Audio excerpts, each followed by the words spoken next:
नमस्कार, मैं हूं स्मृति मल्होत्रा और आप देख रहे हैं फ्रंटलाइन ब्रेकिंग न्यूज। आइए जानते हैं क्या है आज की 10 बड़ी और मुख्य खबरें।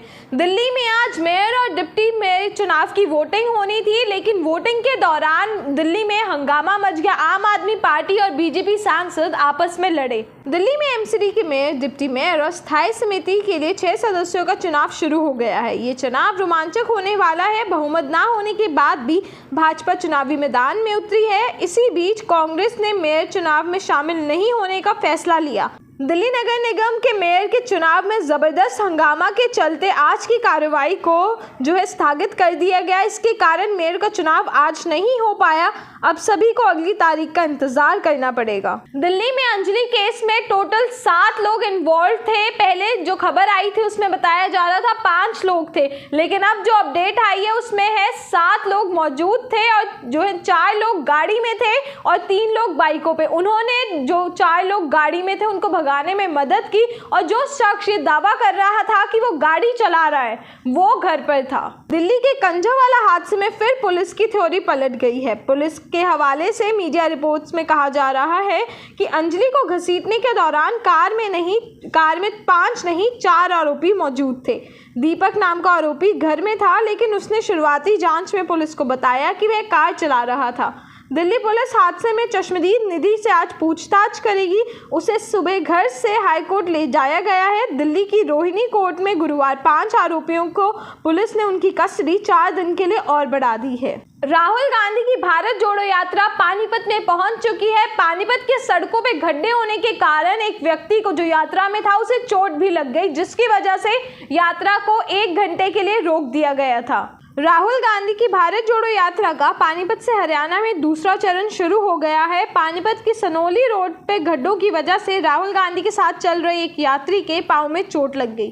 खून निकलने पर तुरंत सिविल अस्पताल से टीम बुलाई गई, जिसके बाद 1 घंटे के लिए यात्रा को रोका गया। यात्रा यहां करीबन 1 घंटे रुकी। खुद राहुल गांधी भी इस यात्री के साथ मौजूद थे जिसे चोट लगी। अब यात्रा फिर से पानीपत शहर से चल चुकी है।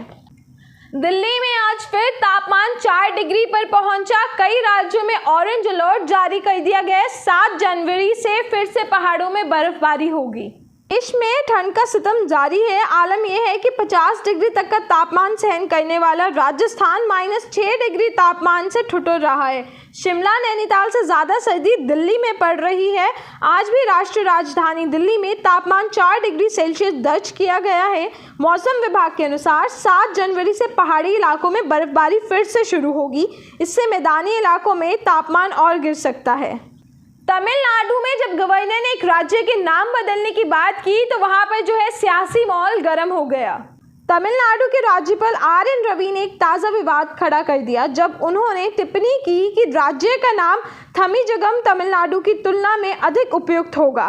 राज्यपाल की टिप्पणियों के बाद ट्विटर हैशटैग तमिलनाडु से गुलजार हो गया, जहां DMK IT विंग और द्रविड़ पार्टी के समर्थकों ने हैशटैग तमिलनाडु पोस्ट करना शुरू कर दिया।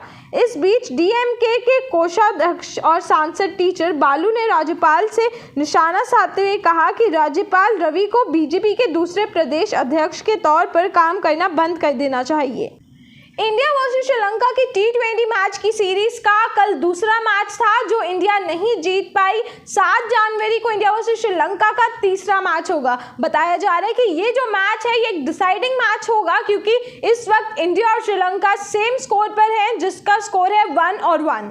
भारत और श्रीलंका के बीच T20 सीरीज का दूसरा मुकाबले में श्रीलंका ने भारत को 16 रन से हरा दिया। इसके साथ ही श्रीलंकाई टीम ने 3 मैच की सीरीज में 1-1 की बराबरी कर ली। हार्दिक पांड्या की कप्तानी में ये भारत की पहली हार है। इस मैच में श्रीलंका ने पहले बल्लेबाजी करते हुए भारत के सामने 207 रन का लक्ष्य रखा था।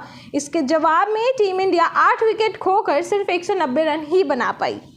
दिल्ली में मेयर और डिप्टी मेयर के चुनाव से पहले हंगामा हो गया। आम आदमी पार्टी ने किया जमकर विरोध। दिल्ली में एमसीडी में मेयर, डिप्टी मेयर और स्थायी समिति के लिए कुछ 6 सदस्यों का चुनाव के पहले आम आदमी पार्टी के पार्षदों ने हंगामा किया। ये मनोमत सदस्यों की शपथ का विरोध कर रहे हैं। आम आदमी पार्टी के पार्षदों की पीठासीन अधिकारी का घेराव किया और धक्का मुक्की की। इस दौरान वे भाजपा के सदस्यों से भिड़ गए। इसके बाद चुनाव की प्रक्रिया को कुछ घंटों के लिए रोक दिया और अभी तक ये अपडेट आया है कि जब तक नेक्स्ट डेट नहीं निकाली जाएगी तब तक ये चुनाव नहीं होंगे। जोशीमठ में डोर टू डोर सर्विस शुरू कर दी है क्योंकि वहां पर जो है जमीन धंस गई थी, जिसके कारण कुछ प्रोजेक्ट्स को भी रोक दिया गया है। उत्तराखंड के चमोली जिले में जमीन और पहाड़ धंस रहे हैं। जोशीमठ में 560 घरों में दरारें आ गई। आपदा की आहट के चलते सरकार ने NTPC के प्रोजेक्ट को रोक दिया है और हेलिंग बाईपास का जो काम चल रहा था उसे अगले आदेश तक रोक दिया है। सुप्रीम कोर्ट ने असम मेघालय की जो सीमा है उस समझौते को आगे बढ़ाने की इजाज़त दे दी है। सुप्रीम कोर्ट ने असम और मेघालय की सीमा समझौते को आगे बढ़ाने की इजाज़त देते हुए MOU पर रोक लगाने के मेघालय हाईकोर्ट के फैसले पर भी रोक लगा दी। साथ ही हाईकोर्ट की याचिकाकर्ताओं को नोटिस जारी किया।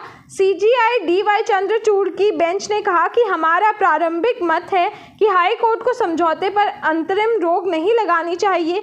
बिना किसी कारण के अंतरिम रोक लगाने की जरूरत नहीं थी। कोर्ट 3 हफ्ते बाद अब इस मामले पर सुनवाई करेगा।